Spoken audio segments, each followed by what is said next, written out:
up there, but I'm gonna cover the meeting today. So welcome. We have a few guests in the room. We have Kelton visiting, and Tracy is back again. And we have Cindy visiting again for the first day. We do have our speaker here. I'm gonna have Debbie introduce him in a little bit. So we will get started with an inspiration from Gary. You ready? I am. Awesome. I've got my apology all set. I'll start right off there. I wasn't kidding. I left my glasses home. Being a blind old man, it kind of cuts down on the ability to navigate, but I can ad-lib. I was Gary, you have glasses. Gary, you wanna use mine? it would just mean that I'd have to do something. I'm apologizing already. I needed the apology. When Vince asked me to do the inspiration, I went home and I thought about it, which is pretty much the standard operating procedure. And then I said, inspiration, and just about that day, my book came from Rotary, and I said, okay, it's gonna be a room full of people that get the same book. And if there was an inspirational writing, it's the Rotary magazine, from the front cover to the back cover. It's full of inspiration. It's full of people doing phenomenal things all over the world and writing about them very well. So I said, okay, that's a cheap dive. I won't take that dive. And I said, what could I do? And I said, think about what inspired me. And I left a lot of it out, but what inspired me, I thought, was music. Throughout my life, music has been big in my life. So I said, okay, what part of music? And I went back and I looked at those people that I valued in my music world, all the way from the folkies in the 50s.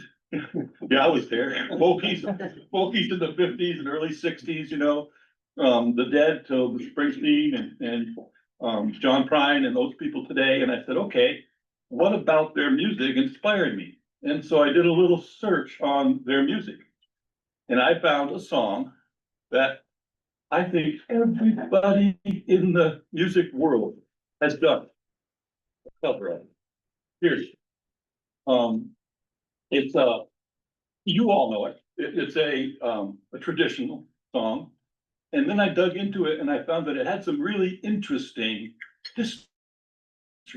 It was written by a pure-blood communist in 1940, a man who was against Roosevelt's giving aid to England to defend themselves against the German uprising. I'll use that word, I guess. He was a avowed communist, right down to his soles of his feet. He traveled the country back and forth. He listened to, and now see, there's where my glasses would have come in because I could have told you her name, Kate Smith. He listened to Kate Smith sing "God Bless America" and felt kind of got tired of it. He felt that it was patronizing and that it didn't cover what this country was all about. So he wrote this song. He made some serious errors in the song, and I'll apologize from up front. He left out a large part of our population. He was very controversial in his writing. By the end of World War II, he had converted from being a brutal communist to somebody that understood a little bit more about the way governments and people work, and was writing songs that were a little more forgiving. This song totally leaves out the Native Americans, period. He leaves out everybody that's, not like me, white bread American. I mean, that was where he came from. His name was Woody Guthrie, and he was a hobo. He was a traveler, but he wrote this song with all the best intention. You have to remember that. And as I was growing up, this song was a part of my life. We sang it everywhere. And so I'd like to read it to you. I'll stumble through it because I'm trying to find the right business, but I will go. So this is Woody Guthrie's homage to God Bless America, his answer to that particular piece of music.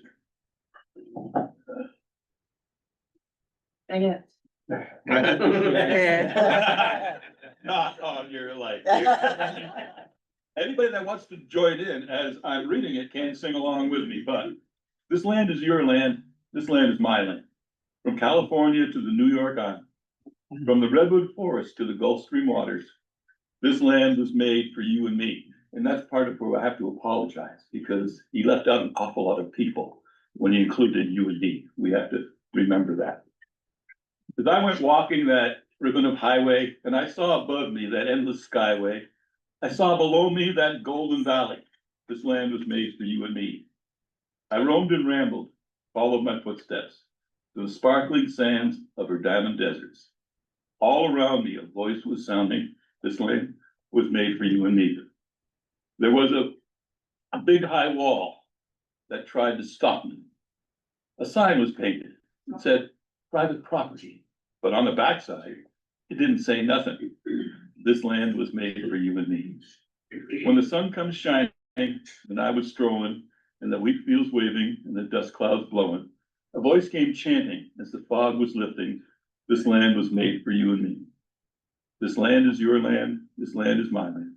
From California to the New York Island, from Redwood Forest to the Gulf Stream waters, this land was made for you and me. He hit a couple of good buttons with it. We have to remember that his knowledge of the world at the time was limited by his vision. And his vision was short. His vision was the bums he met on the road, the anti-government people that he met with. But his vision also included, could be made to include all of us, everybody that's here. Bob Marley and Redemption Song, Bruce Springsteen, you know, the world was made. So this land is your land. We need to remember that today.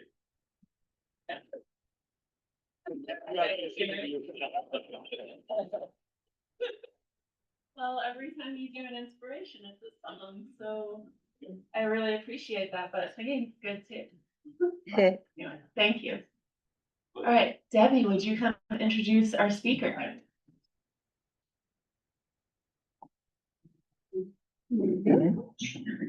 Great, thanks, everybody. Good to see you all. We have with us today, we are very fortunate to have Reverend Dr. James D. Ross II, and he serves as Senior Director of Intercultural Centers and the Director of the Interfaith Center at UVM. And I am just starting a new part-time job in his division, and so he is my boss's boss. So don't say anything bad about me. Debbie's great. Debbie's amazing. James is an ordained minister in the United Church of Christ. He is also a former journalist and organizational communications professional who was an appointee of 2 mayors, including the mayor of New Orleans in the aftermath of Hurricane Katrina. He also worked for 8 years on the effort to end the practice of sentencing children to die in prison. He was executive director of a nonprofit that works with and on behalf of lesbian, gay, bisexual, and transgender people of color, and served as an executive at a national foundation that funded LGBT causes and programs. James has served congregations in Washington, D.C. and St. Louis. He has also supported churches in their justice work as in his role as an area conference minister and as director of diversity, equity, and inclusion in the United Church of Christ Southern New England Conference. James has an undergraduate degree in journalism and graduate degrees in both American culture studies and divinity. And he has a doctorate in African-centered religious thought and practice. So please help me to welcome James Ross.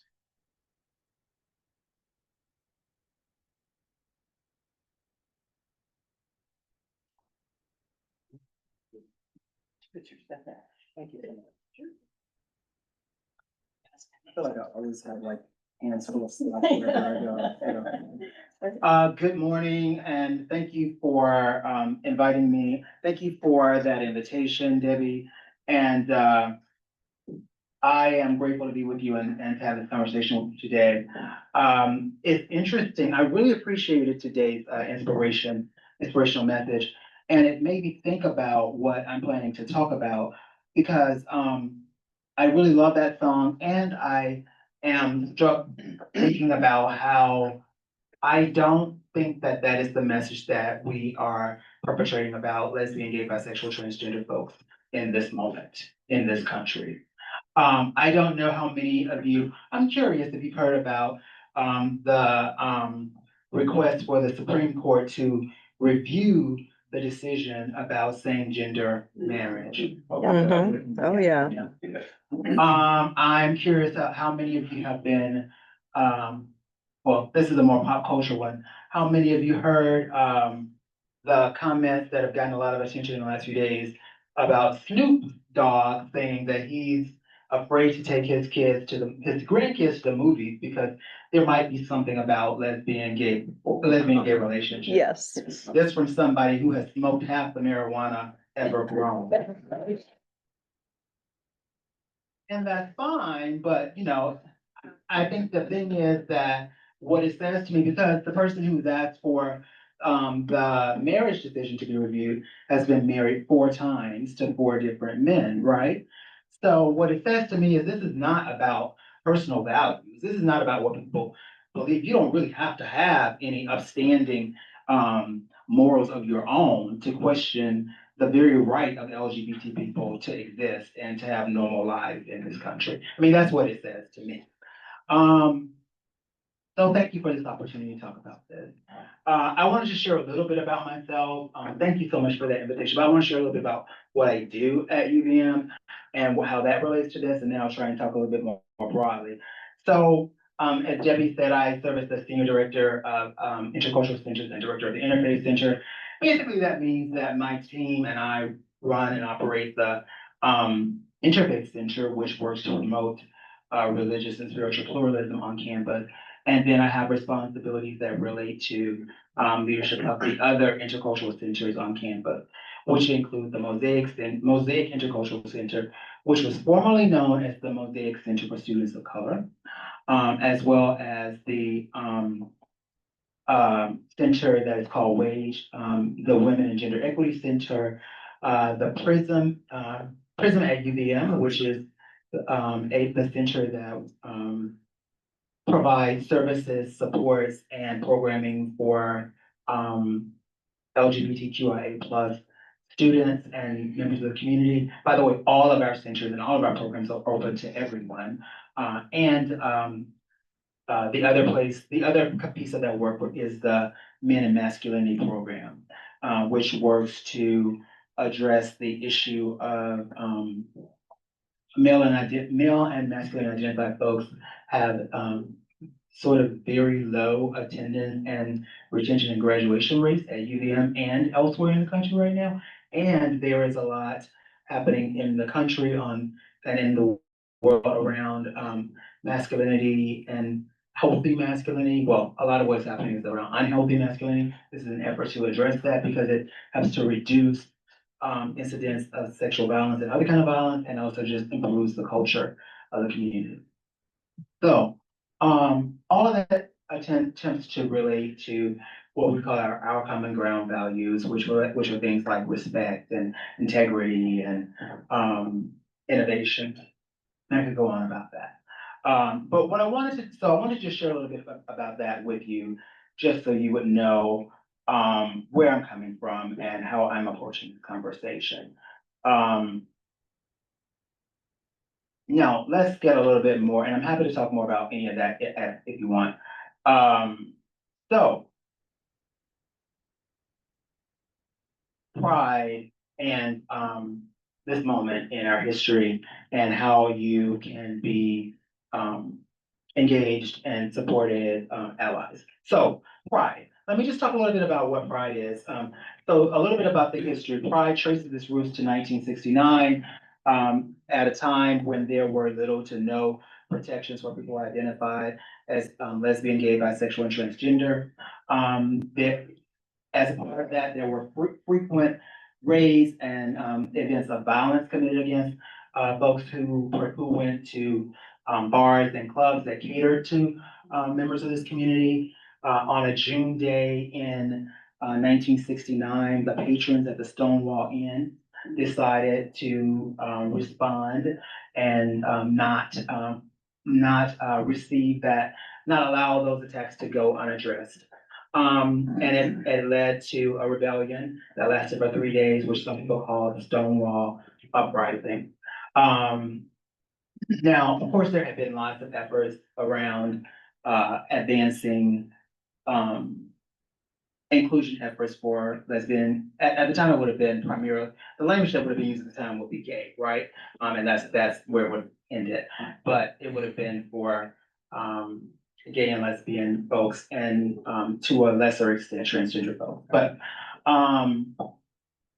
so it led to that uprising.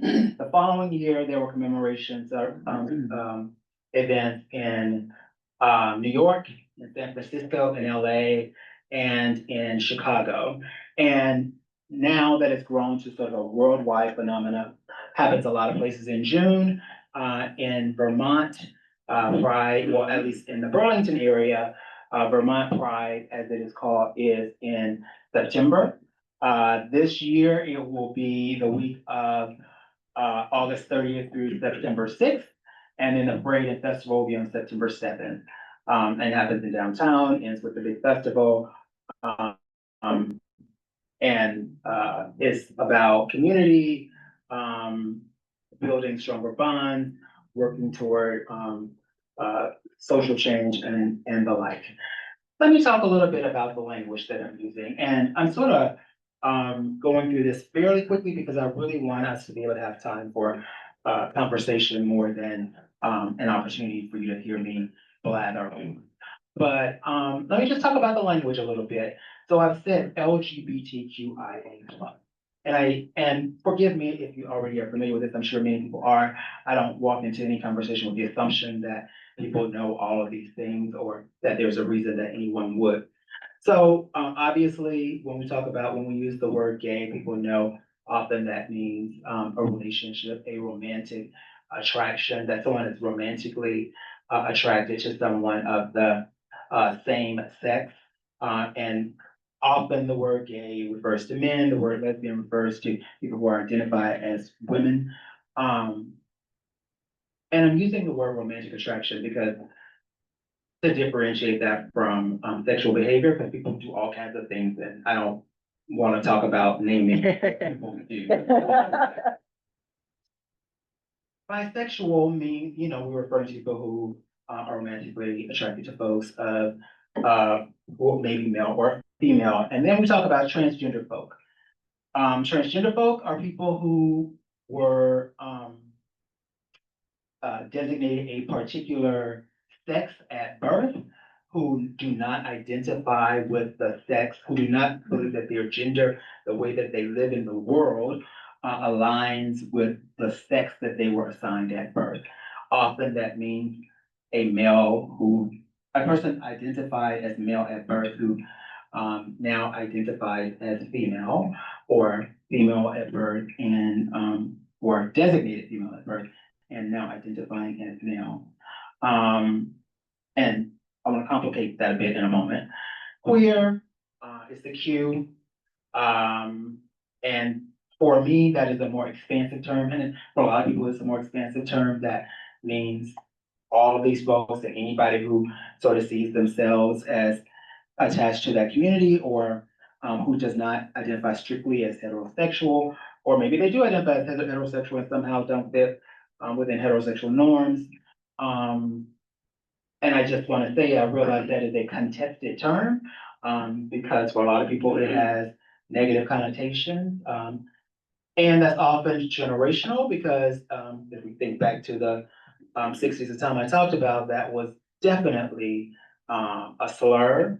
And it's been reclaimed in the same way that a lot of language has been reclaimed by a lot of communities. So I use the language. I recognize that not everybody does, but I like it because I find it to be more inclusive. Q also refers to questioning. Some people are questioning their sexual identity or their sexual orientation.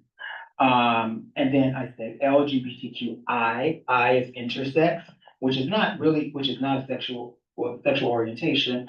but really more of a biological designation. This is tricky language, but it refers to people who have what is referred to as ambiguous genitalia. The language used to be hermaphrodites. That's no longer considered appropriate language. So intersex is language that we use. A is allies, folks who are supportive, and plus, that's everybody else who wants to be connected, I guess. So, it's a lot, and, people respond in various ways to various terms. What else did I want to talk to you about? So we talked a little about queer, we can talk more about that. I also said I wanted to complicate this idea of transgender a little bit.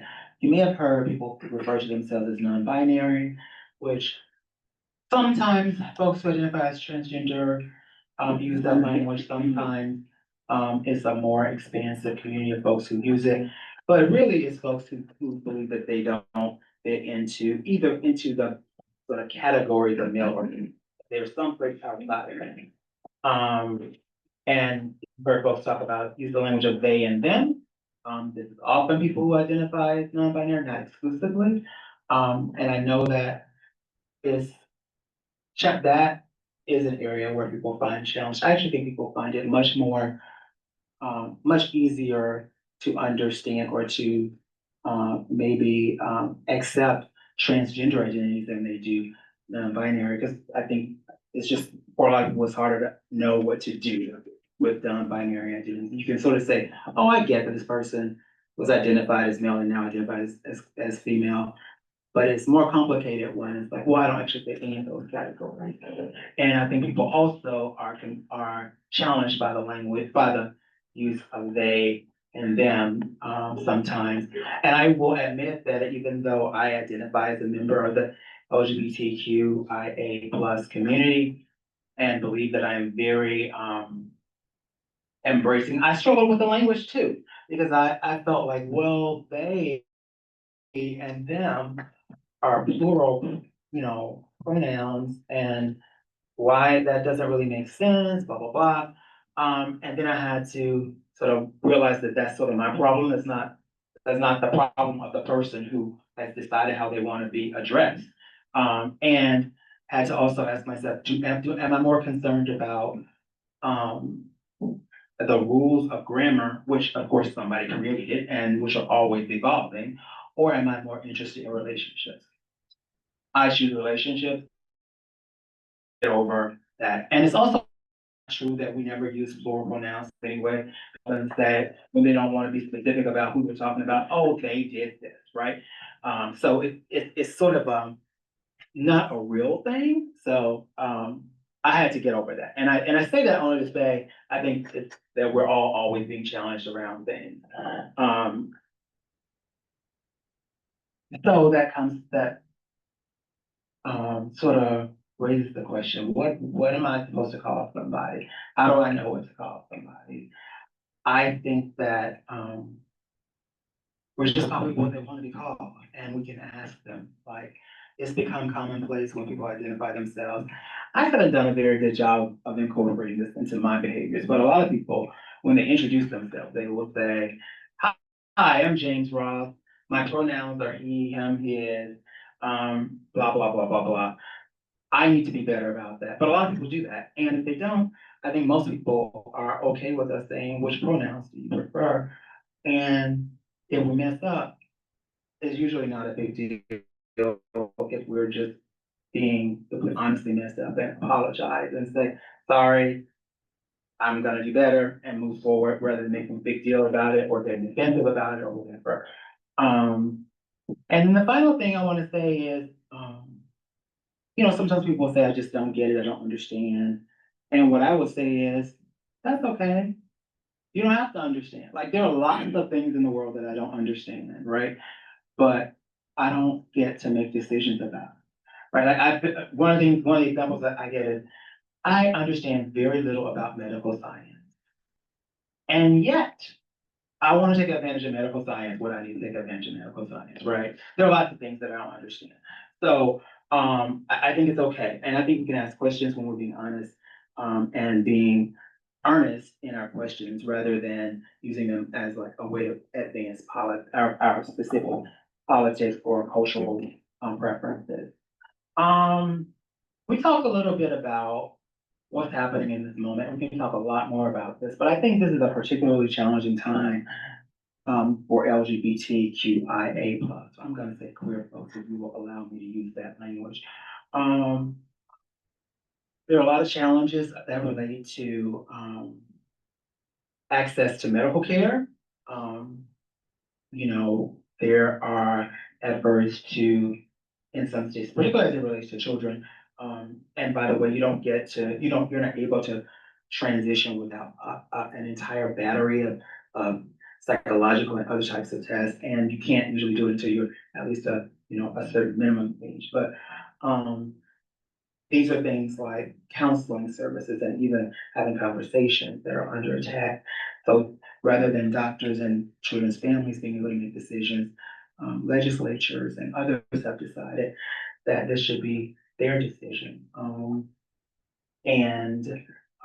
You heard about what's happening with transgender sports, even though it is there's this always outrage about transgender female athletes, even though that is an infinitesimally small portion of athletes. It's a straw issue, right? Like, it's not something that is impacting a lot of people. It's just something that is being used to stir up people. For me, it's sort of like the Cracker Barrel logo controversy. Yeah, It gets people excited, but it really isn't significant, right? There's stuff happening around trans folks in the military. There are these efforts to now say that even if you were honorably discharged from the military as a trans person, you'll be denied your pension. So there are all these things going on. There's an intent, this is part of the broader thing happening in educational institutions, right? Though we receive these, what they call memos from the Department of Justice that really say, here are all the things that we're looking at, and if you say these words or if you're doing these things, then you are advancing illegal DEI, and, subject to the strong arm of federal government. And so a lot of things related to sexual orientation are among the things that are being identified. Corporations are changing policies. There are all kinds of things happening right now that are really, really quite frightening. And alongside all of the sort of just general sort of cultural stuff, the Snoop Dogg kinds of foolishness that's going on in the world. And so then the question is, what is the opportunity? I think the opportunity is to just be present, to be a voice against what is happening, to show up for people who are experiencing this, to ensure that folks don't feel like they're walking alone, to continue to be engaged politically, and to resist the culture stuff. Because I, for years, have made it my business not to engage in online wars. I don't think they are productive. And yet, lately I find myself drawn into these conversations because it feels like there's so much toxicity around everything, and particularly as it relates to these issues, that I find it hard to resist.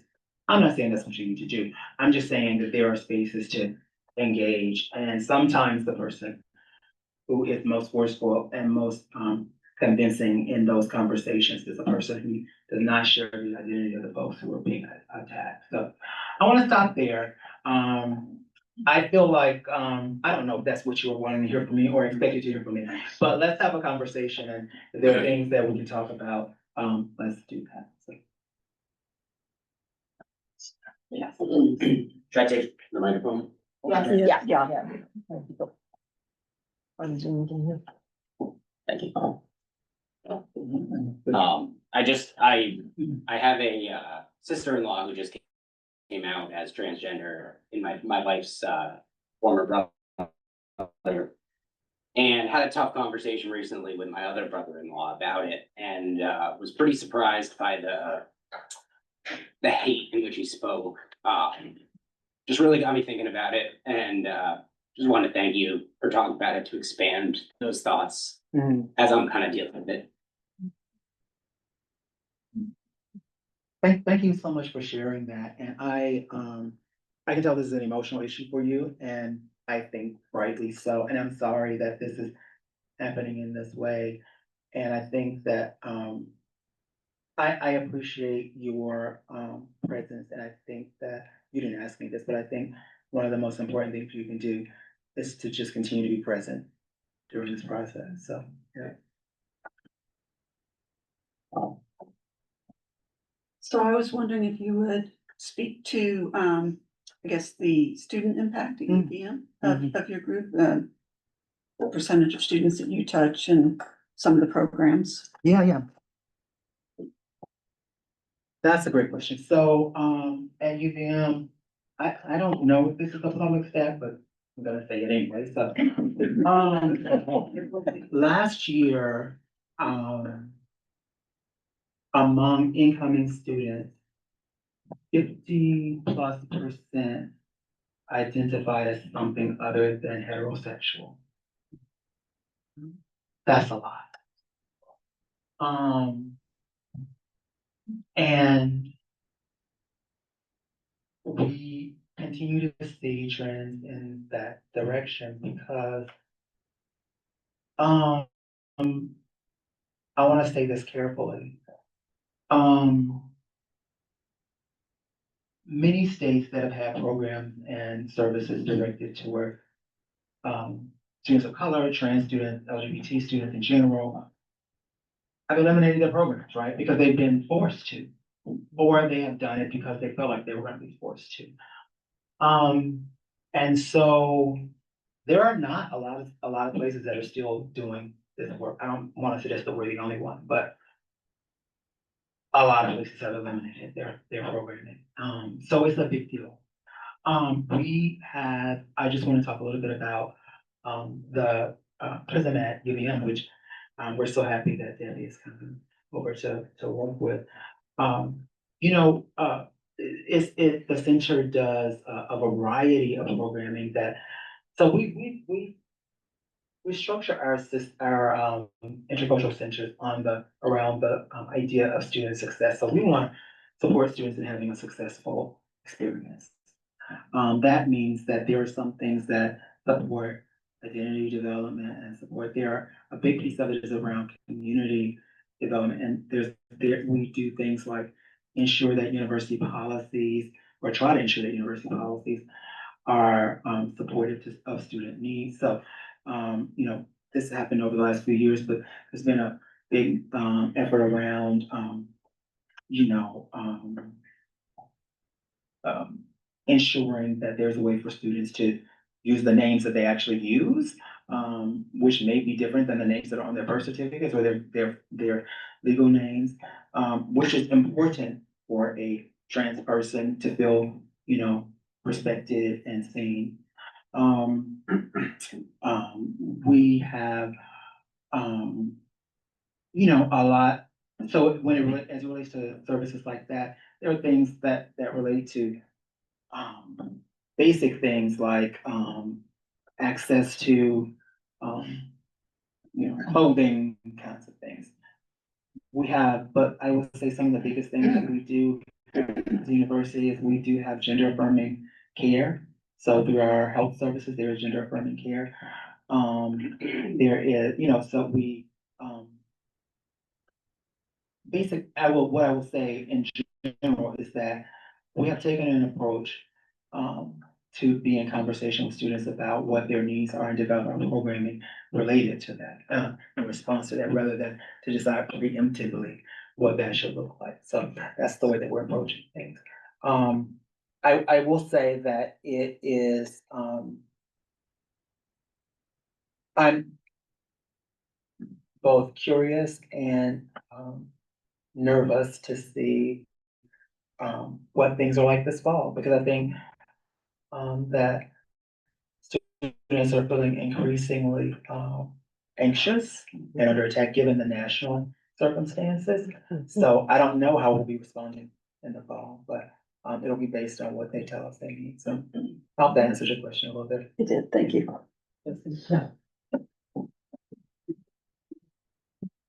Thank you very much. Just as an ally, I want to thank you so much for what you do. I'm so proud to be a part of the University of Vermont community. I'm really feeling very emotional about this. It's so important. I have so many friends whom I love dearly, who are very frightened. And as an ally, I'm very frightened. So thank you. Please extend that to the rest of your staff as well. And if there's any way that I can help, I would love to. So, and we will have a presence in the Pride Parade, our Rotary Club. We're coming in kind of under the wire, so it's gonna be a little different next year, but we will be. I think that's amazing, thank you, I appreciate that. It is it's a frightening time, and it's what's happening legally and politically. I wanna say both, because some things aren't necessarily legal issues, some things are just very much about politics. All that is real, and it is just the vitriol of the moment, right? Like, there is so much nastiness. And, frankly, as a person who is, committed to the church and is, an ordained minister, a lot of it is coming from and being led by various faith traditions, right? There's some horrible stuff coming from some of these church traditions. So, yeah, I think that's one of the challenges. Are we out of time here? Yeah, I'm afraid we are, yeah. Okay. But thank Thank you so you much. so much.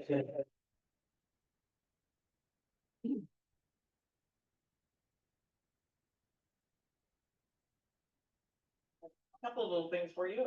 First of all, I wanted to let you know that as a thank you for speaking with us today, we make a donation in your name to the mentoring program at the Williston Central School. Wonderful. That's all for them. And then very important piece of business is we have this raffle, and we're going to ask you to pick the winning number. Oh, I don't want that. I know. The last three numbers. Oh. Going back and just. The last three numbers. Okay. 642. That's shocking. All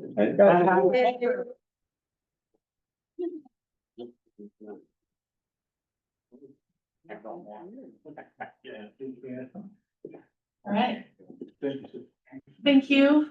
And, Sherry, are you doing the closing today? Yeah. That's what I saw on the email. It said Sherry and Faith, but, well, I wasn't on there, but I can't have my. Well, Faith is in the lab, so yeah, it's like a 3 or 4 hour time difference, so she didn't want to join us for what it's, like 4 o'clock in the morning there. So we just wanted to talk a little bit about membership.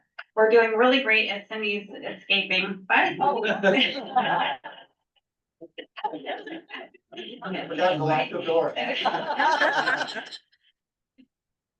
We have Kelton joining us today. We have Tracy, who's looking to be a member. So independent membership is really awesome. We're doing such a great job at growing our club, you guys.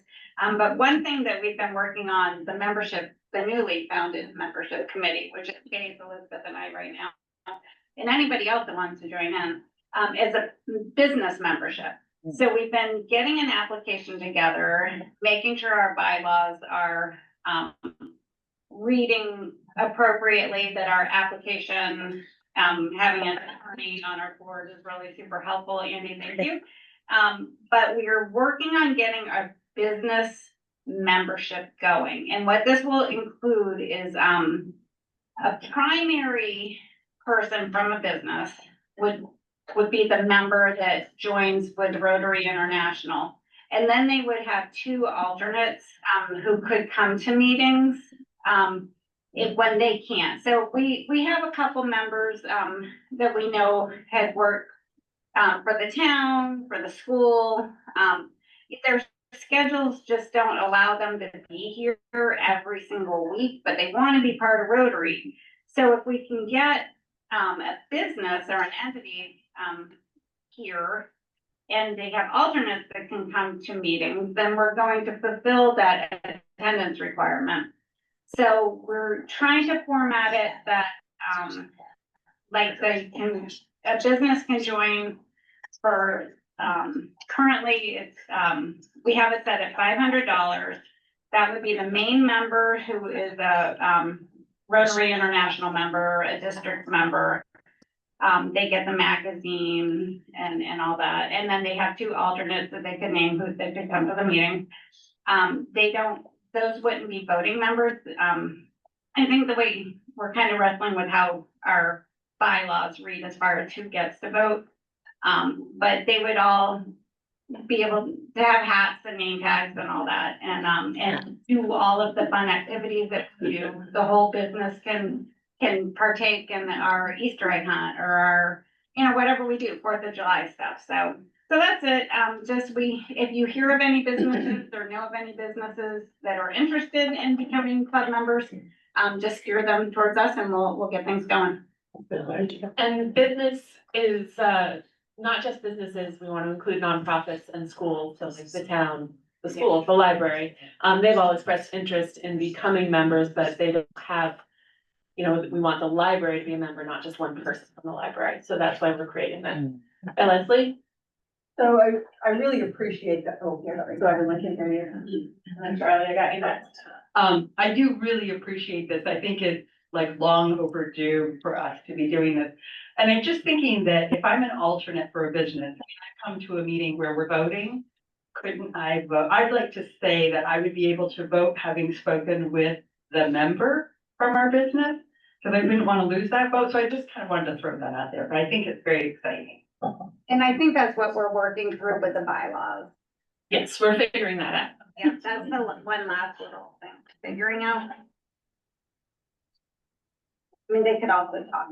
Does it look does it look to the world as if all 3 people are members? And I know that there's just one membership and one vote, but as we're sitting here at a club meeting, if 2 of them show up, they look just like members, have name tags. Sounds good. Yeah, Yes. Yes. it's more that we're paying dues to Rotary International into district for one person and that business. Because a business can't be a Rotary International member, so we have to designate that one person. So this is how we're trying to work around that so that we can welcome a business or nonprofit to be member here. Jen, you had a question? Well, thank you for the work you're doing on this. It's more of a comment as other Rotaries in the country must have this situation. So have you been able to draw on their bylaws and how they're doing it for help? It's a lot of work that you're doing, and thank you. We have done some research on that, yeah. Yeah, and there's different ways to structure it. You can structure it in any number of ways. But it seems as if for the most part, people have it, clubs have it down to maybe 2 or 3 different ways of structuring it. So we're just kind of pulling in from different clubs. Thank you. Okay. Everyone good with that? All right, now we'll move on to the announcements portion. So, first I want to put out a save the date. Oh, shit. Oh, One 30th part I want to hear. God damn it.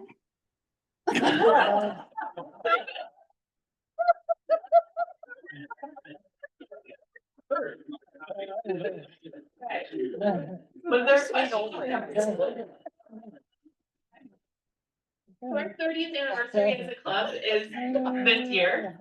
So we're gonna have a celebration, and so I wanna put a save the date. We'll have more details coming, but for October 1st, we're looking to reserve the St. John's Club in Burlington to have a celebration. It will likely be potluck style, and we'll have some fun stuff going on. So October 1st, it's a Wednesday.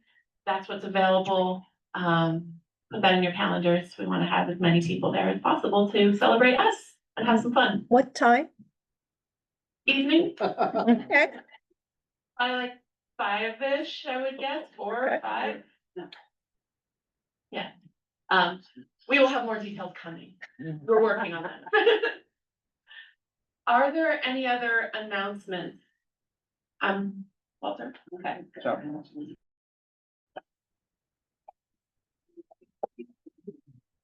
So we started the painting last week on the benches. Nick and Howard and Lisa, did their benches, and I will have the supplies back in my car. So for the next group that is interested in going out and painting your bench, please see me after the meeting. Great, thanks for coordinating that, Walter. Any other announcements? Okay, then I'll hand it over to Chris. For joke time. Come on. No jokes, this is a serious one. So, Cal has a picture. He's gonna put up here. Here we go. Hold on a sec. Yep. And, to First I thank get our to be smarter than speaker. Zoom. Thanks to our speaker, that was great. Also, Leslie failed to mention that this church is gonna be represented also in the, yeah. Leslie, you remember the church there. Sorry. Anyhow, so Nick and I completed a project this past weekend with the Boy Scouts. Oh.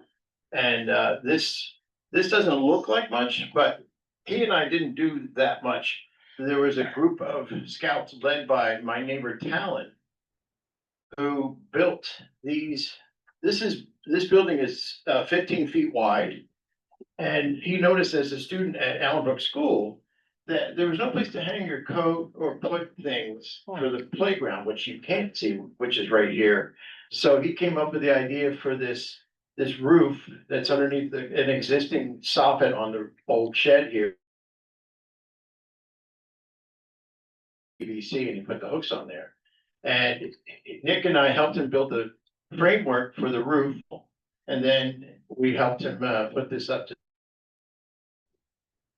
this past Saturday. It was a really good project, and I'm here to tell you Rotary was represented. It wasn't a project to have 10 people there, but it was really fun. And I asked him to put the Rotary plaque, but he doesn't want, but there is a plaque with his name on it, so it's really cool. So that's not Sergeant at Arms stuff. Now Sergeant at Arms stuff. It's a lot of money for that. No, believe me, I gave. I